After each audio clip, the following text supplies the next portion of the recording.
Bonjour chers francophones, vous avez cliqué sur cette vidéo pour découvrir un autre genre du cinéma français, expérimental, atmosphérique et improbable. On prétend que la science-fiction et la fantasy sont deux genres qui ne peuvent se faire chez nous. Mais l'improbable devient possible et l'imagination rend l'impossible probable. Et celui qui sera là pour vous présenter cette œuvre sera votre humble serviteur, le bonimenteur français, qui sera là pour vous présenter le cinéma français de A à Z. Ce film dont nous allons analyser dans les moindres détails est la quintessence de tout cela qui va royalement vous retourner le cerveau. Bienvenue dans la 4e dimension du cinéma français.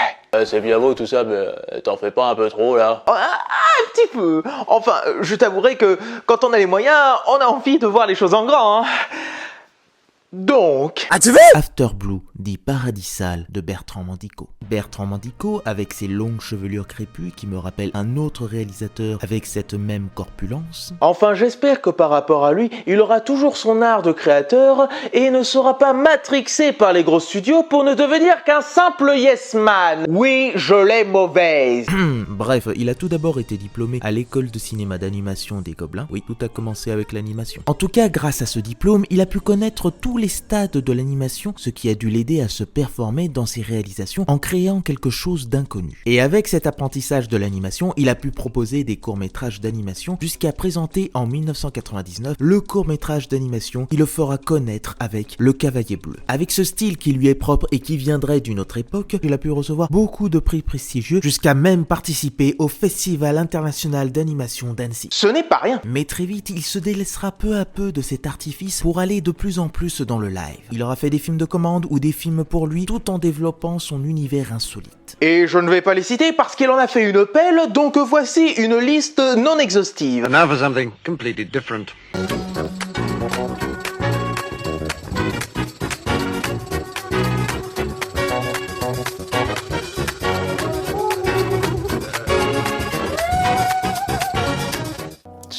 Il prolongera ses recherches cinématographiques sur différents supports tels que la photographie, le dessin, l'écriture, le travail du son et les collages. Et c'est en 2011 qu'il sortira son premier moyen-métrage présenté à la quinzaine des réalisateurs, avec une rencontre qui marquera son cinéma, celle qui deviendra sa muse, son actrice fétiche, Elina Lowenson pour Borrow in the Box.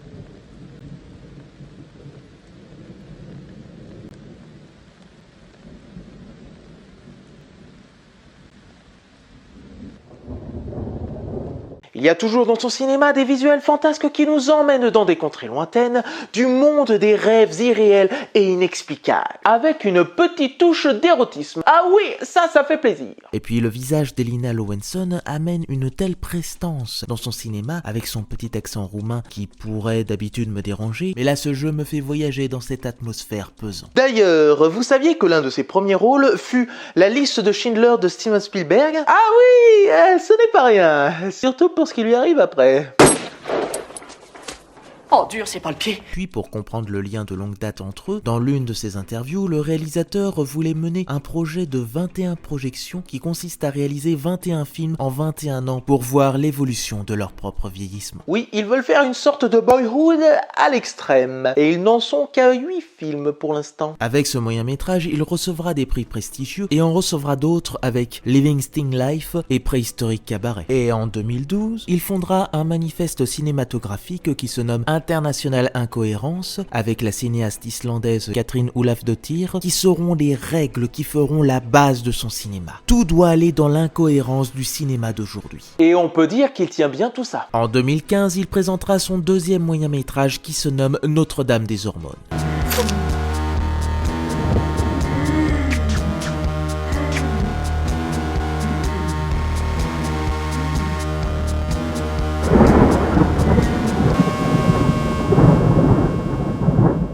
Je pense qu'il n'y a pas besoin de définir ce que c'est. Ensuite, il se laissera aussi diriger en 2018 pour le film de l'un de ses collègues qui a un univers tout aussi barré que lui, avec Un couteau dans le cœur de Yann Gonzalez. Si vous avez regardé cette vidéo, vous savez qu'il n'a pas été acteur que pour ce film. Et c'est un autre fan de Roland Topor. Cet homme a créé des monstres. Et à la même année, il sortira son premier long métrage où la voix du surréalisme et de l'érotisme sont omniprésents avec Les Garçons Sauvages.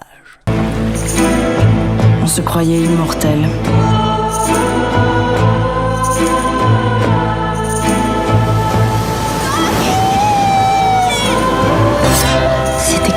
hallucinations prémonitoires.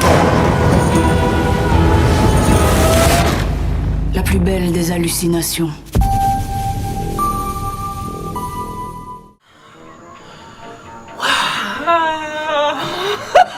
Avec cette œuvre, il nous emmène vers des terres insurmontables et inconnues où le terme masculin et féminin ne veulent plus rien dire dans ce film. Et avec ce long métrage qui n'a certes pas marché, il a quand même pu obtenir le prix Louis de Luc du premier film et a pu être sacré comme meilleur film de 2018 par les Cahiers du cinéma. Ah, c'est sûr, il a marqué les esprits. Par la suite, il a aussi tourné des clips pour les groupes Comprona et M83 avec toujours cette même esthétique intemporelle. Il proposera aussi un autre moyen-métrage encore en 2018 en regroupant deux autres réalisateurs avec leur propre métrage en compagnie de Yann Gonzalez et le duo Poggi et Vinel pour l'Ultra Rêve. Le cinéma est un singe aux yeux lumineux qui griffe quand il caresse.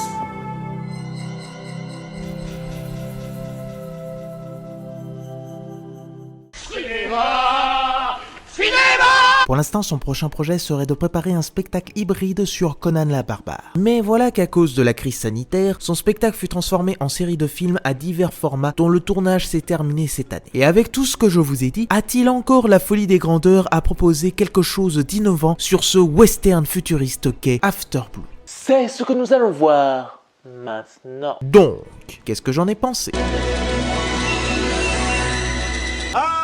J'étais assez sceptique en voyant pour la première fois le film After Blue. Mais après un deuxième visionnage, j'ai trouvé ce qui me dérangeait. C'était son côté mystique et sensoriel qui cette fois ne m'a pas déplu. Déjà, on voit les références qui pour moi font sens. Il y a du David Lynch sur sa narration, du Jodorowsky pour le voyage vers l'inconnu, du Nausicaa pour ses décors, et du western spaghetti, etc., etc. Après, Mandico a réussi à faire que cet univers et cette imagerie ne soient qu'à lui. Pour faire avancer les choses, il faut aller prendre le meilleur dans tous les domaines et puis trouver sa propre grammaire cinématographique.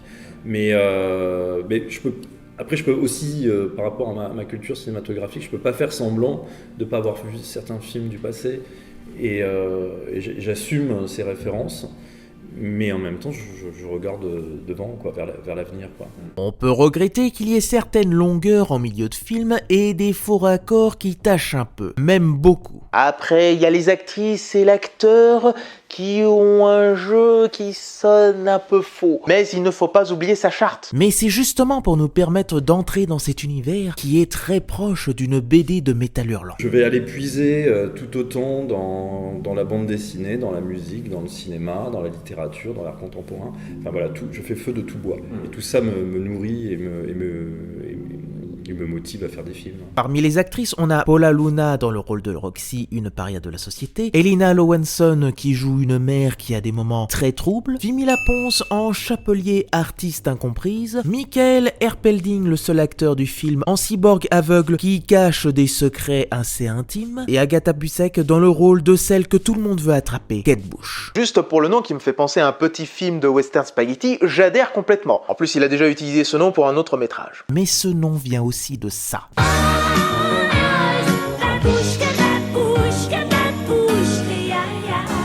Pas mal, non? Et au vu de ce que je vous ai dit sur le fait qu'il s'inspire de beaucoup d'autres arts pour créer son film, il va même jusqu'à donner une signification et une référence au nom de ces personnages qui ne sont pas pris là par hasard. Le nom de Zora peut aller dans la signification du nom arabe qui veut dire blancheur lumineuse, Olgar peut être un hommage à l'artiste peintre Olga Novokatska, ou encore Steinberg qui est... Il y a un vrai hommage au cinéma de Steinberg et à la façon dont Steinberg aussi représente la femme dans L'Impératrice Rouge, par exemple, qui est un film que j'adore. Donc avec ce côté très outrancier, elle a un univers formel aussi, puisqu'elle est artiste dans l'histoire, extrêmement particulier, chargé de statues, etc. Déjà, ce long métrage est un hybride qui se mélange avec le western, la science-fiction, le fantastique et l'érotisme. Le fait que le réalisateur filme tout le temps à la pellicule donne un cachet à l'image. Puis il utilise beaucoup de techniques de réalisation venant du début du cinéma, tout en les rénovant. On a bien évidemment cet effet de vieux cinéma, mais pourtant il arrive à faire que ce soit un film de notre époque, avec justement les sujets qu'il choisit. Mon truc, c'est d'être dans l'époque, ou dans le futur même, enfin en tout cas d'être dans un cinéma qui s'inscrit dans le monde dans lequel on est, et j'utilise des outils qui appartiennent à l'histoire du cinéma. Il n'y a aucune raison de balancer ces outils à la poubelle parce qu'ils sont formidables. J'ai trouvé intéressant de voir un monde où il y a 100% de femmes et que les hommes ont été tués par leurs poils. Non, ça va, tout va bien. On voit toujours sa fascination de l'homosexualité et des girl power. Pourtant, cette communauté n'est pas très tendre avec nos protagonistes, où il n'y a aucune justice et que les chefs de la communauté ordonnent à la mère et à sa fille de retrouver Kate Bush parce que c'est de leur faute. Et c'est de la discrimination pure. Donc, homme ou femme au pouvoir, c'est du pareil au même. J'ai imaginé une planète sans prédateurs, une planète pacifiste.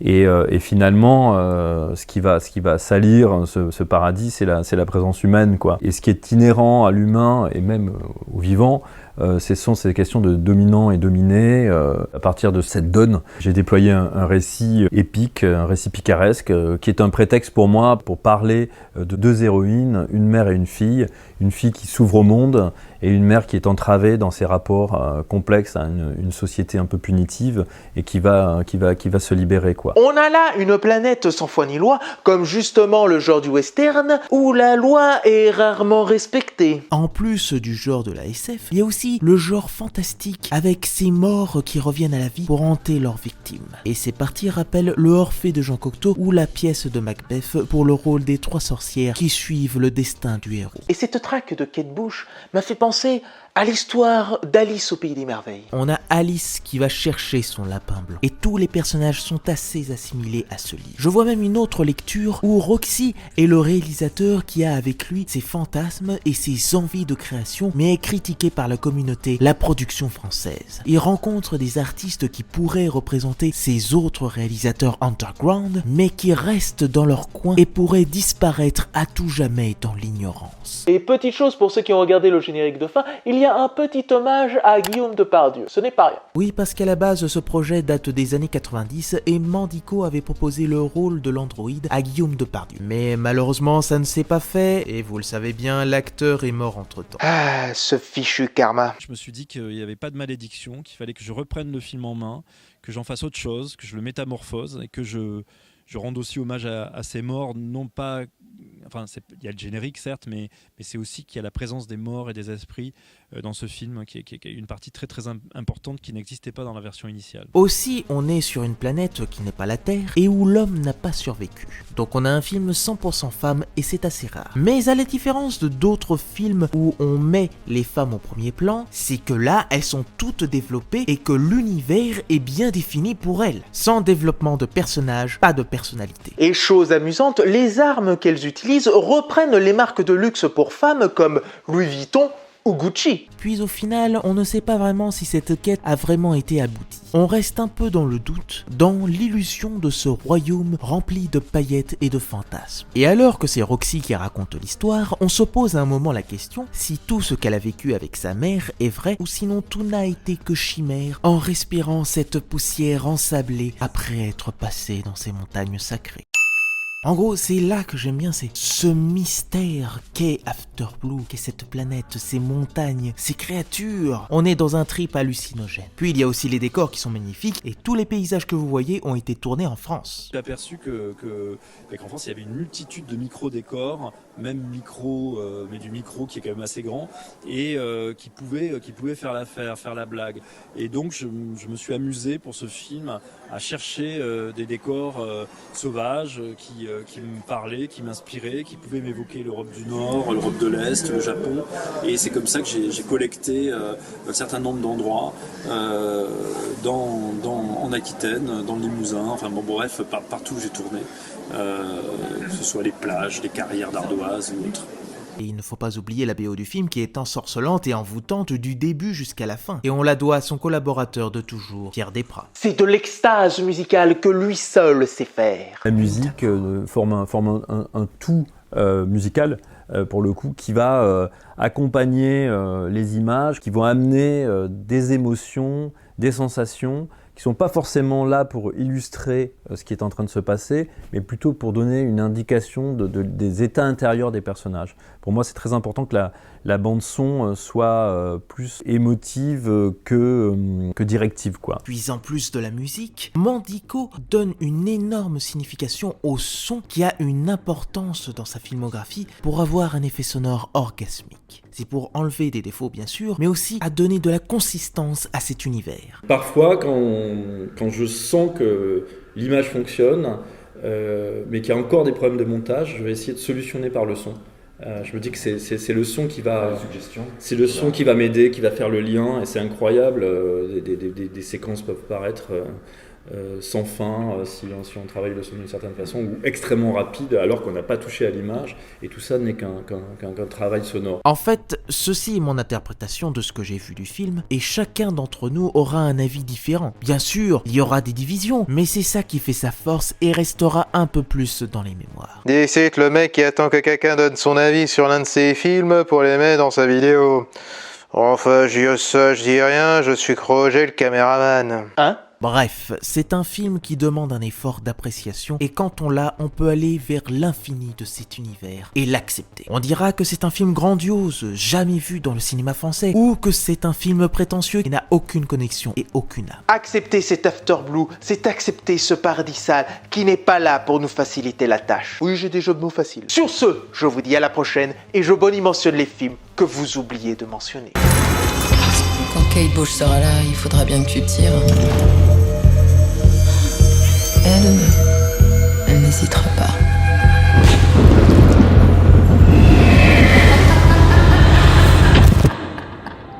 La Terre, elle était malade. Alors on a trouvé After Blue